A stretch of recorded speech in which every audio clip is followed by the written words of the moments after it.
My name is Scott King. I'm a student at Columbia Southern University.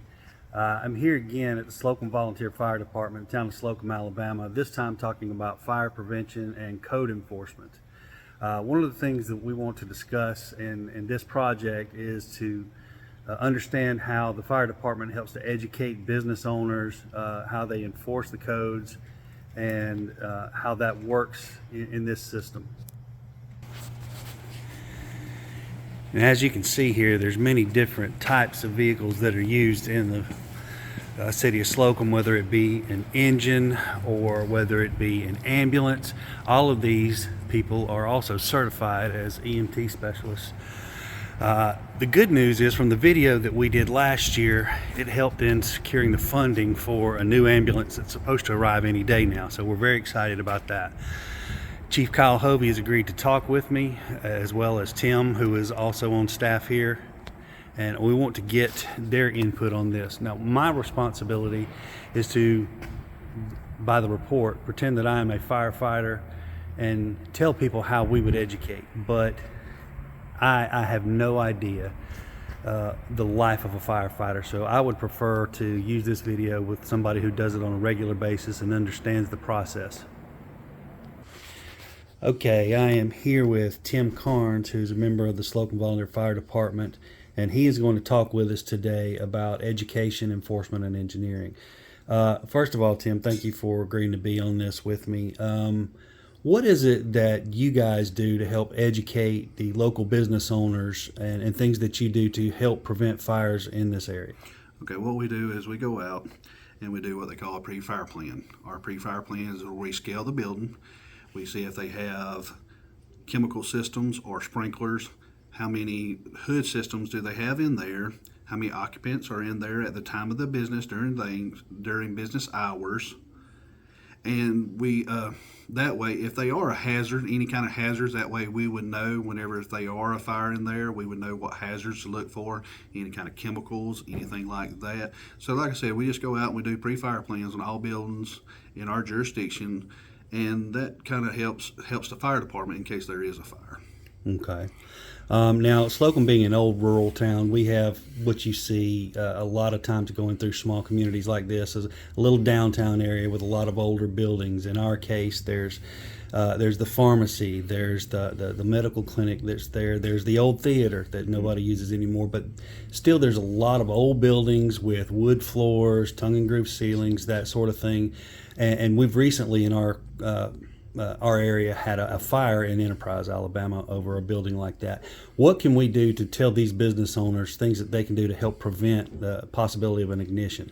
Well, when we're doing something like that with the old buildings like that, the first thing that we do is faulty wires. If there's old like fuse boxes, especially that we have them come in with an electrician and try to upgrade that stuff, because especially like with the old wiring is real fire hazards because they will short out. And like you said, with the old tongue and groove, and that stuff just burns so much. So we try to, get them to maybe go in and do something with electricals. That's probably 9% of where the fire ignition at is electrical. Okay. And in the case where we're starting to grow, we're getting new businesses in, like Jack's, the restaurant, you guys are involved in the initial fire inspection for places like that, correct? Correct. We go in and, we're like with a sprinkler system, whether it's a chemical or, again, wet system. And we have to, go in there and we enforce, like if they have double insulation, 5/8 fire insulation. So that usually gives 5 or 10 minutes for a wall. We'll ask them, maybe wherever, like where the cookers or something like that, we'll have 5/8 insulation. That'll be double up. So you're looking about 10 minutes burn time before it actually burns through something. Okay. Also, not just in town, you guys are called on a lot of times, even though you're responsible for the city of Slocomb, to help out in the county. And with a rural community, there's a lot of farmers with barns that either may be code or guys that have built the barns themselves, or they're older wood barns. A lot of times we've seen an instance where somebody might store hay that's too green, or somebody's trying to burn off a field, or just so many different things that could cause a wildfire.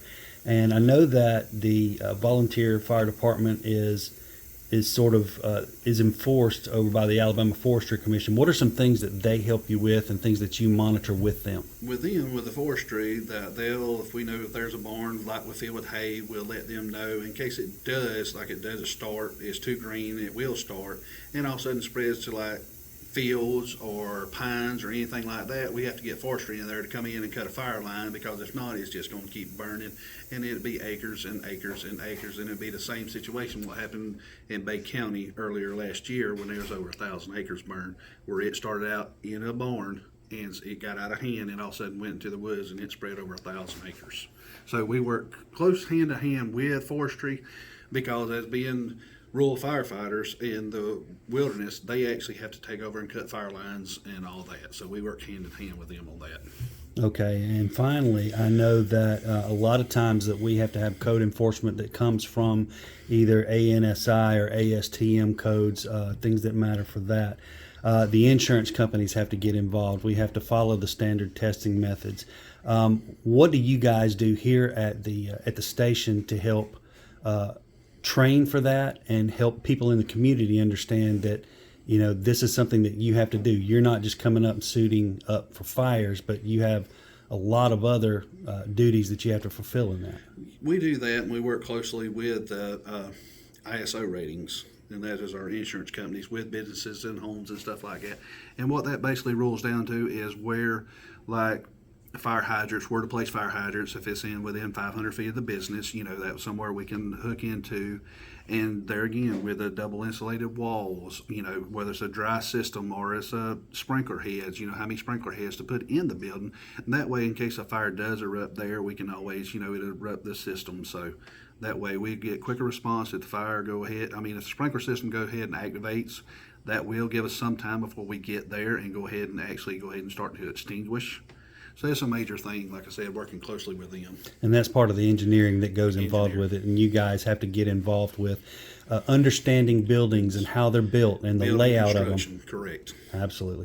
All right, Tim. Well, I appreciate your time. I thank you for your input on this, because there's no way that I, not being a firefighter, could understand the things that you have to go through every day. So thank you, and good luck with that. Thank you so much.